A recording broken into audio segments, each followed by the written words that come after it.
Hi, it's Pete the Bumbling Modeler back again.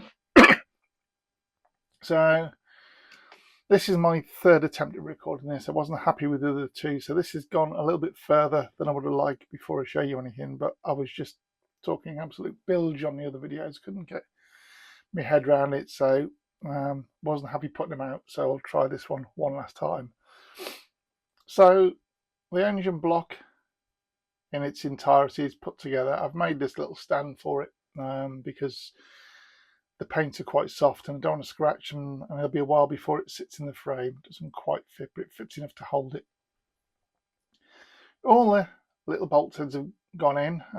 So first of all, sprayed the block. Bottom half magnesium, top half silver.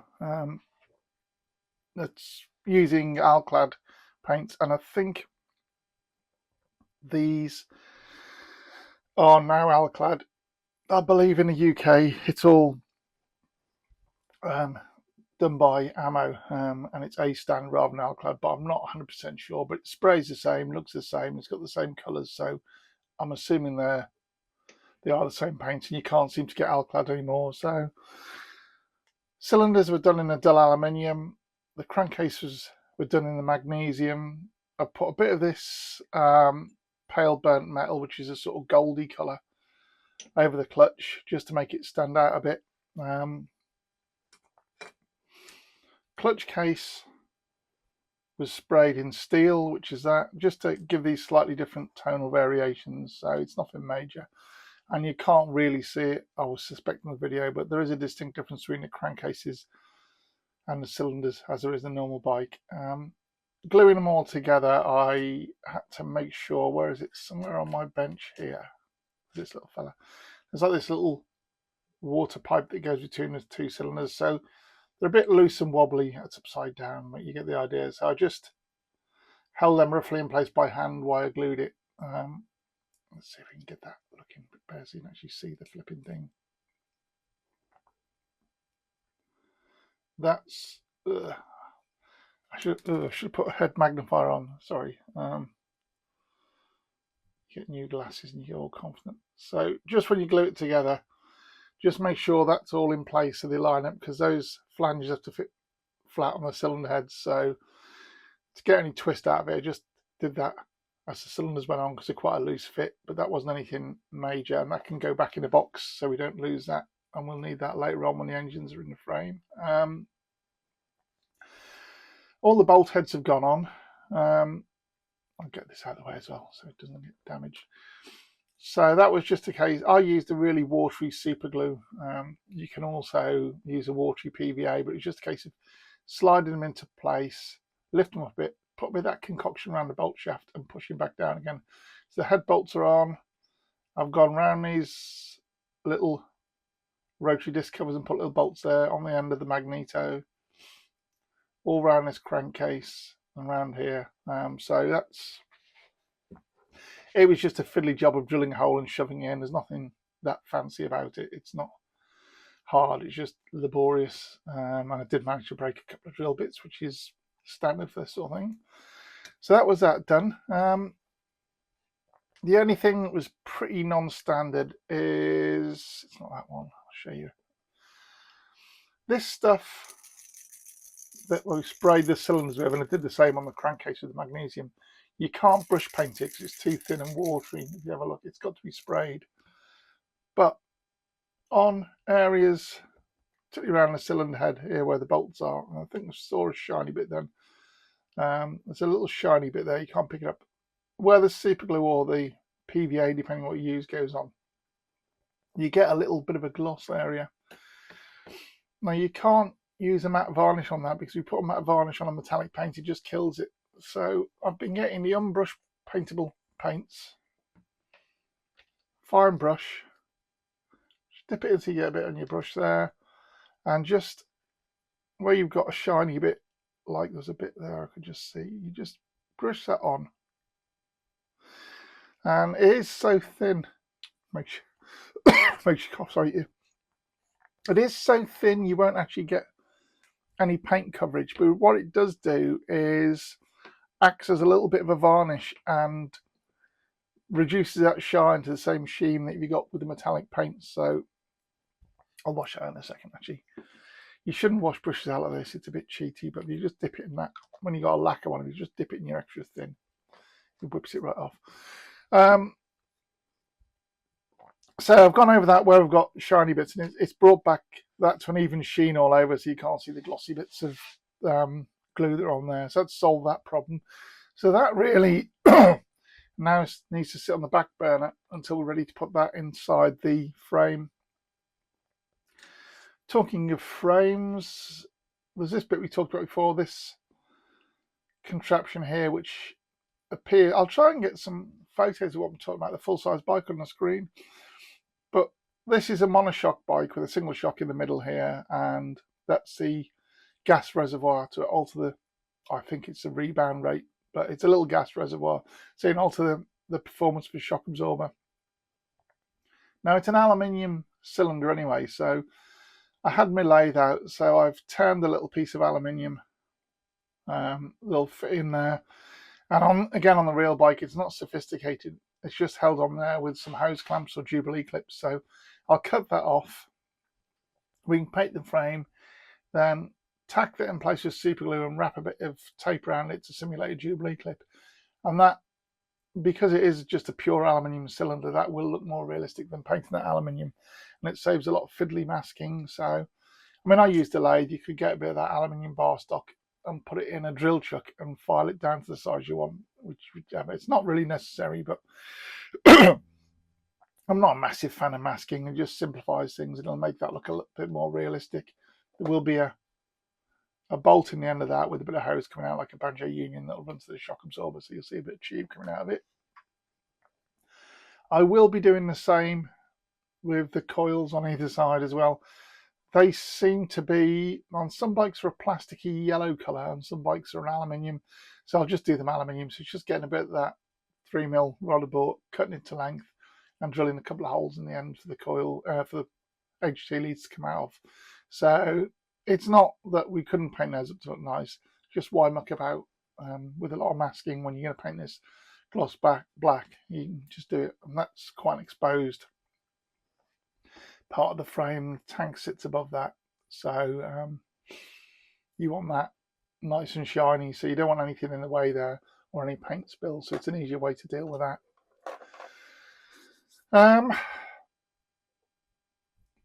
The other thing that came about, I've just got the angle right, so you might just see it there, faint line here and a faint line there. I'll try and zoom in on that. When we were talking about the different glues on either this or another video, I said that you're gluing something together like this fairing, you need to glue it and let it wait a millennia really for all the solvents to work, because it softens the plastic and shrinks, and you have to let all that shrinkage happen before you sand back. So with this fairing here, I did this probably 2 months ago, 2.5 months ago. I squirted a little bit of primer on there just so we could look for any defects. And it's fine, you can't see any, well, it's not fine, it needs a bit of work around here actually. But in terms of the seam, that's completely disappeared. With the engine block, I glued these and sprayed them within a few days.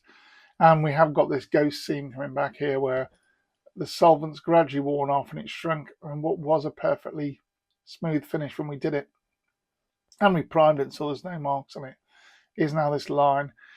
Now I'm not going to bother about that because that line is you might pick it up just on there and you might pick it up on there. It's there on every cylinder side. These were rough cast anyway, they weren't machined or anything, so the chances are there'll be a casting line down that cylinder anyway. And because it's consistent and it's not a huge gouge in it, then yeah, I mean, we'll just live with that because it looks like it should be there. Had one of them been a lot deeper than the other, we would have to deal with something, but because of all that same sort of consistent size, I'm quite happy to leave that there and say that's just part of the bike.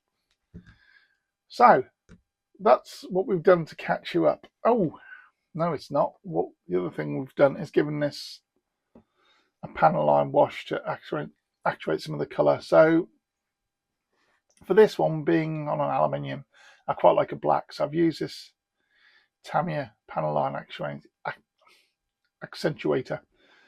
What I normally do is use oil paints and mix them up with a low odor thinners. This just comes as a pre-mixed bottle of glue with a little brush in it, rather like the extra thin glue. It's quite nice to have that. It's a bit more expensive. The advantage of that is it doesn't fall out of solution. If you use your own mix, the pigments tend to fall out, so you have to keep mixing up. But it's a lot cheaper, and you can get the colour you want. This one you can buy, I think it's 4 or 5 standard colours. The other thing to worry about is I'm not sure this is officially imported to the UK. I bought this off eBay, and I've seen a lot on eBay, but I haven't seen it in many model shops. And I've noticed it hasn't got any of the, if you look on this, it's got the EU warning labels on it. I forgot what they call the name of it, for flammable, and it had a warning label stuck on it, and it was a lot more. There you go. That's been stuck on by hand by the importer. This has got none of this, so I suspect when you're buying this, you're buying a grey import that comes in from direct from Japan, and people are selling it on. So it's not a problem. You know it's going to have the same sort of hazards as that written in, so don't throw it in the water courses. It's a bit fumey, so it makes your breathing a bit heavy, and it's risk of fire. It's just it hasn't got their warnings on, so I suspect when you see this, it's always a grey import. But to use it, it's relatively simple. You just show you a bit now. I've done it all once. But round these covers, for example, just bring it in, give it a little touch in capillary action. I'll just pull that round and highlight those lines and give it an area of shadow. So that's all I've done over the whole engine block, particularly around the bolts and bolt heads. I've gone into the bolt heads on the larger ones as well, so they've got a bit of a recess inside them that stands out. So that's engine complete. Now it's on to engine ancillaries. So I'll just get myself prepared and stop this video a second and then come back. Okay, so I've snipped one off the sprues. You got your 4 carburetors on the sprue. They are handy because they're slightly different shapes. They go on different sides of the bike. But again, we'll zoom in on that. It's relatively detailed, but it's got a bit of a mismatched mold line down there. That bolt's ill-formed. It's got seams on it, which you'd expect. So it's all right. It just needs a little bit of filling and sanding and looking after. Seems to have a step there, but the other one doesn't. That's odd. Is that meant to be there? I'm guessing not. That one's a mold misalignment, so we'll have to build that step up with a bit of plastic card when we come to do it. So all I'll do is get a bit of thin plastic sheet, such as this, flatten it off with a file, glue that on, then profile it to that shape. Then we'll probably put a little bit of filler in that sink mark there, and then that little area there will have to be built up because that square is quite prominent on the proper bike.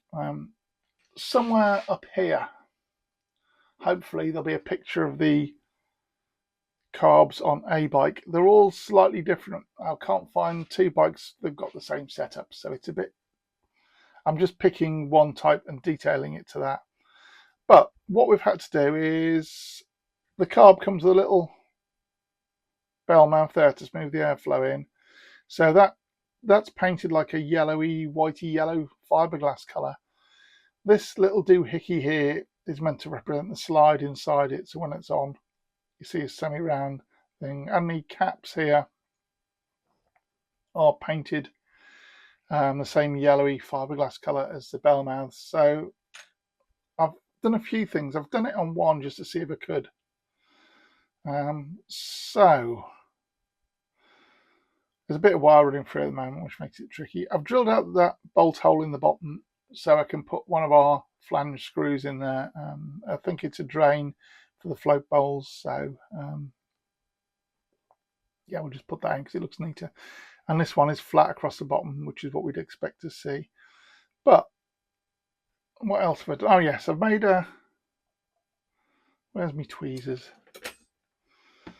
I've made a fuel pipe which will sit in that little hole there, and there'll be a throttle cable coming off the top and a choke cable coming off this side. So the fuel pipe I've used this 0.6 grey tubing. I didn't want to use a clear one. I wanted something to see a bit better. And all I've done really is cut a length of that. I've got this. It looks like copper actually. It's an aluminium copper coloured wire I got from Hobbycraft, which is a local UK hobby store, and it's in their jewellery section. They do a whole different set of sizes, and this is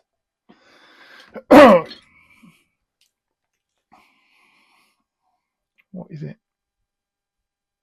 0.4 diameter. So it's just, I'm sorry, get myself confused. It's just enough to shove inside that tube so it locks itself in place. So just put a little bit in there, put a right ankle bend on that, and with the copper colour, once that's glued in, it'll look like it's a proper fitting on the bike. So we need 4 of those and some Y pieces to join them together, because he seems to go into 2 fuel cocks in a tank, so they go 2 into 1 from both sides. Now I've cut the top off this carb. I'll do that now. Partly for ease of painting later on, so you're not mucking about with masking, because if we have the fairing off, this will be quite visible. But also, I wanted to experiment a little bit. The way that slide is on the normal one, on the standard kit carb, it's a little bit further forward than it should be, because it should be coming up and down this tube here, and it's a little bit indistinct. So I thought, is it possible, and it turns out it is, to get a bit of 3mm aluminium tube, which I had lying around from another project. As I say, always get far more than you need. So I've drilled out the carburettor. I've made that little slide. I've had to waste away the front so it sits down. So that drops inside there.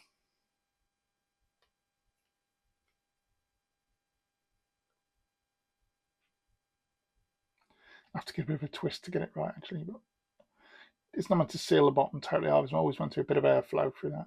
So it drops down there, and then we'll glue the cap on. Then out of the cap, we'll have the throttle cable coming out, and out the side, so we'll have the choke cable coming out.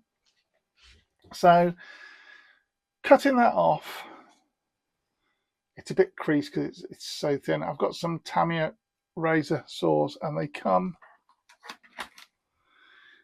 in a photo etched packet like that. They're ever so thin and ever so fragile. You get 2 of each, I think, or 2 of some, one or the other.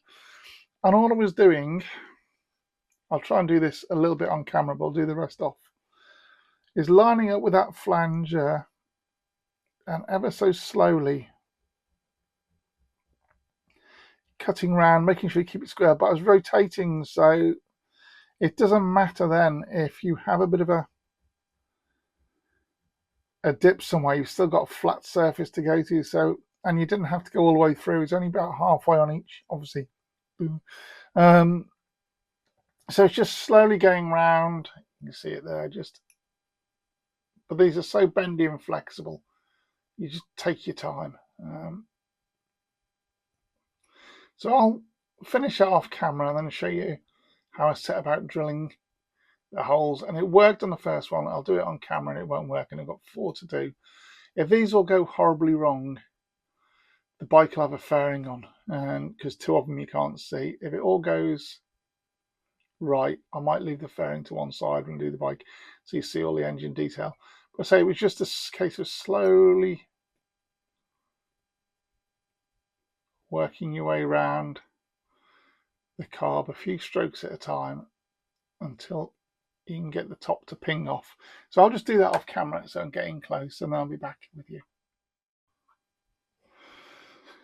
Okay, that sounds more of a drudge than it is. That's just taking me about 3 or 4 minutes, and it's nearly through all the way. So you get it nearly through, and then you just ping that off. You don't have to go right through because it's quite brittle. And then get yourself a firm sanding stick and just give that a little tweak over to get a nice flat surface on the bottom of that. And the same on the carb, but that's not as essential because it's going to be a tube in the end, isn't it? So just to flatten off that middle ridge. Then what, I mean, I've got a project box to put everything in, but for now, while it's on the bench, I'll get this tube, this petri dish that everything's going in, and chuck it all in there, so you don't lose it. And I've put the various drill sizes I'm using in there. So you end up with a flat surface on your top of carburetor, just make that a bit flatter. And then this is where it gets a bit tricky. You haven't got a great deal of wall thickness on here. Let's get this tube out.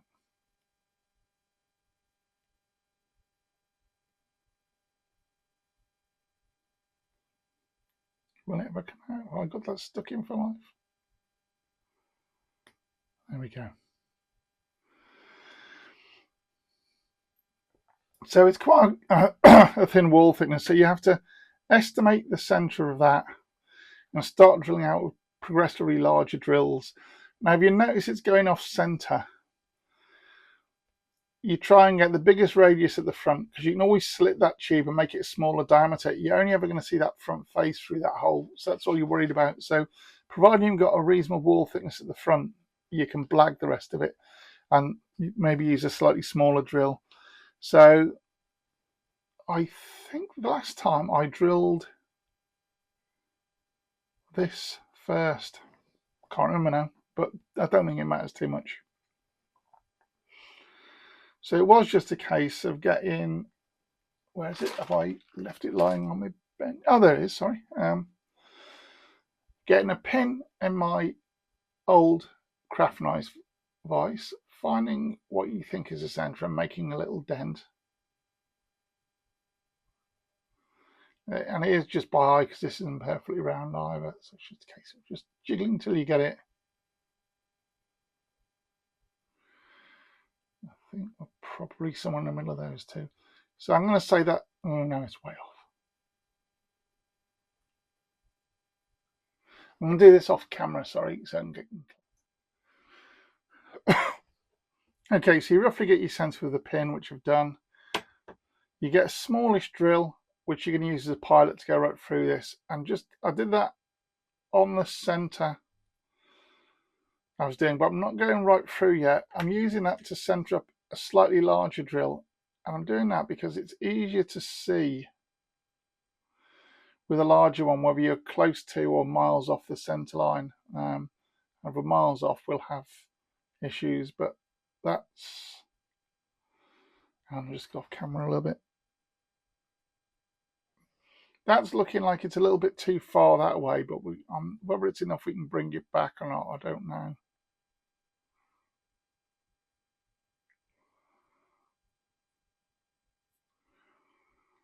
So we'll say that's centered, then we'll start to go through with this little small drill first.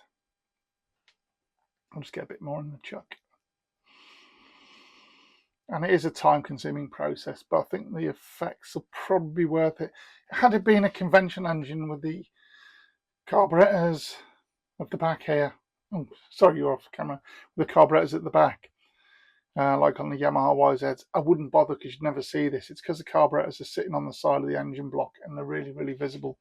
You need to try and detail them up a little bit. So it's just a case of going right through with this one. Checking your square in both directions when you're going, and I wouldn't use a power tool. It's going to be quicker with a power tool, but you'll have a lot less control, so I think you're better off taking your time and just gently opening up these holes.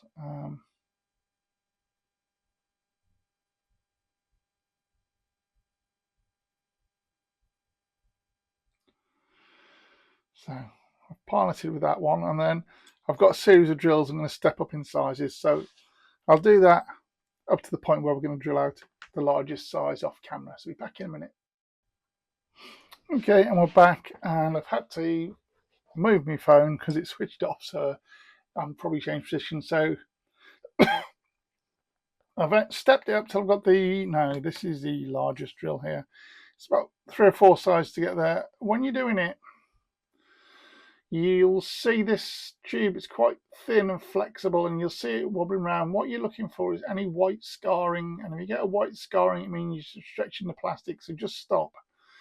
Because, so you only need that diameter on the full front face. All you're going to see is this section of tube, so it won't look any different if you slit this tube in half, made it slightly smaller size, and slipped it in there. It looked the same from the outside. I'm just doing this for convenience because I don't like slitting the tube. So just check your depths, put your thumb on that. We're down to just above where I'd like it. Actually, I'll go a little bit deeper.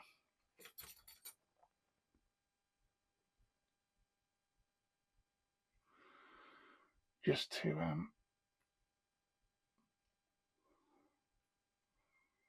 sorry, more than enough camera there, just to get that extra little bit. And we can adjust this once we've got the cross drilling done. So that's that. Bit of aluminium tube, ready to slip in, certainly deep enough. Then we have to do the same on this front face. It's slightly curved because it represents the bit we've just put in. So get yourself a sanding stick or a file. I'll use a sanding stick in this case. Try and take that bit of a flange for your thumb for the detail and just put a flat on it. Then it's going to be easier to, my thumbnail's knackered, isn't it? It's going to be easier to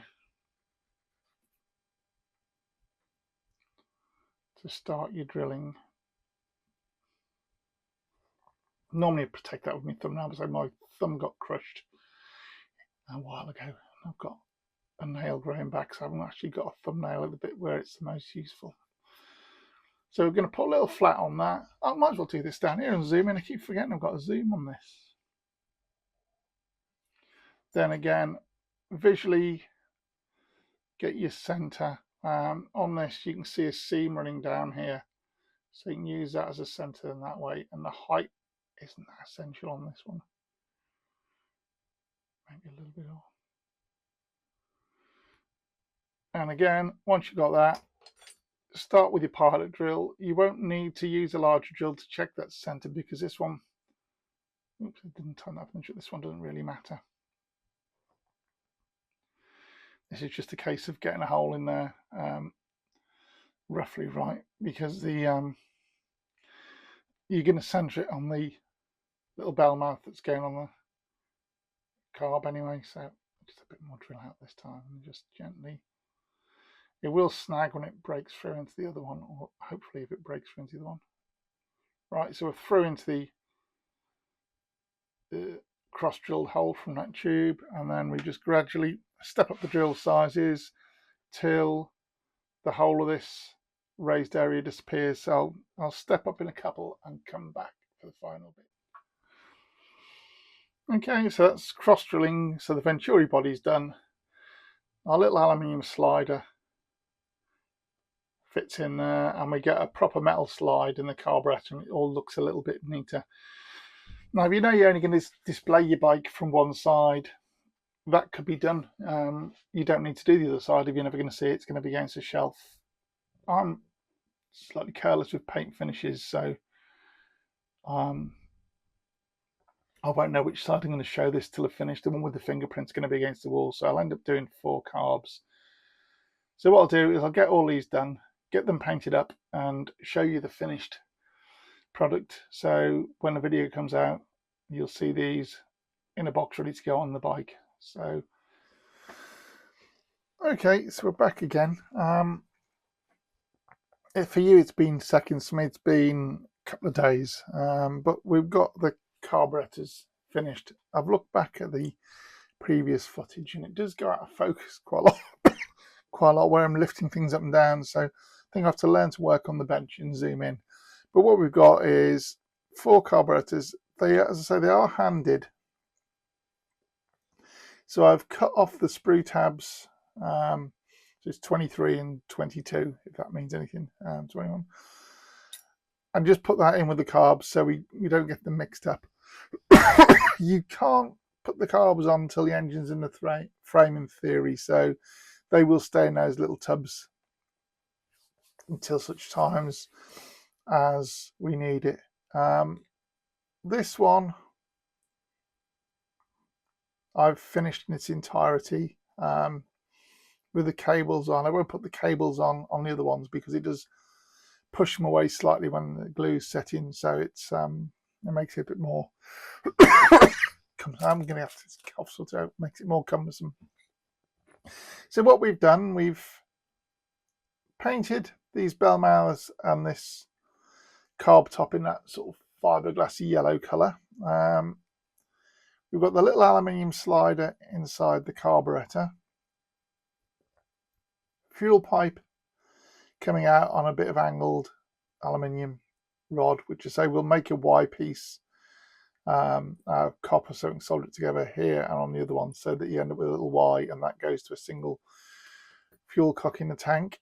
We've got the choke cable attached, and we've got the main throttle cable attached, so it's just about done. There wasn't anything major. There's sinkholes in the back of that, and I didn't bother filling them in the end because they're going to sit inside the engine block anyway, so it's a bit pointless. You'll never see it. So we've cleaned up and filed as much as we can. The carb that had a step in it, I've filled that with super glue and talc actually, then filed it back. But I've drilled out the bottoms where they had that irregular hole and glued a little bolt head in there for the overflow, for float overflow. You can't really see it, but I've got two little bolts here where there's float bowl screws on, and around the top, again, it's a bit subjective, this. Some of them seem to have it, some don't. Some seem to have a really smooth cap where it screws on, it's nailed. Others seem to have your more traditional ridge cap. Now the ridge gives it a bit more visual appeal, so all I did was glued some really thin strips of plasticard in 8 places around that top, trim them all off and sprayed it, so you get that ridged effect you do get on some of the carburetors. So they're done. I can't do much about them now until such times as the frame's together. So the next job will be getting the frame together and putting the engine in. So it'll need these bits cleaning off it that we're going to replace anyway, which is just snipping them off and filing them. The instructions say you can get this together, then get the engine in. I'm not convinced by that, to be honest. So I think what I'll do is get these cleaned up, spray them, glue them together with the engine. So drop the engine in one half in the traditional way, put the other half of the frame on, glue it together so all these little tubes line up, and then where we get marks and ridges, we'll just have to carefully mask off the engine and spray black over that when we've got rid of any sort of joint lines or seams. I'll use Tamiya LP1, the lacquer, because it's consistent for me for both finish and depth of colour, so I don't want to go too far away from that with anything too fancy. I just want something I know I can spray and it'll match, because the bulk of this will be sprayed before it goes together. What I am noticing is there's no actual location in the headstock. It's all a bit, can be anywhere. So we'll get the engine glued in one half, we'll carefully line all that up. We might have to pin it ourselves so it doesn't move around, glue it, clean up all the joint edges where the glue's oozed out, and then we can start looking at getting the rest of the engine ancillaries on and moving on to the rear suspension. So that's where we are. It's probably going to be a little while before you see anything again, because I've got to go into work on a Wednesday when I normally film stuff this week. So you've waited a couple of weeks here, so it's probably a couple of weeks before you see anything again. But thanks for all your support so far, and hopefully you'll enjoy this. And next time you see me, we'll be working on the frame. I'll probably get it sprayed up so we can just, you don't want to see someone sitting in a spray booth. What you want to see is how it goes together. So hopefully next time you see this, the frame will be sprayed, we'll have the engine in, we'll be getting the frame together and dealing with any seams on it, and then moving on to the suspension. So thanks for watching so far and all your support. Bye.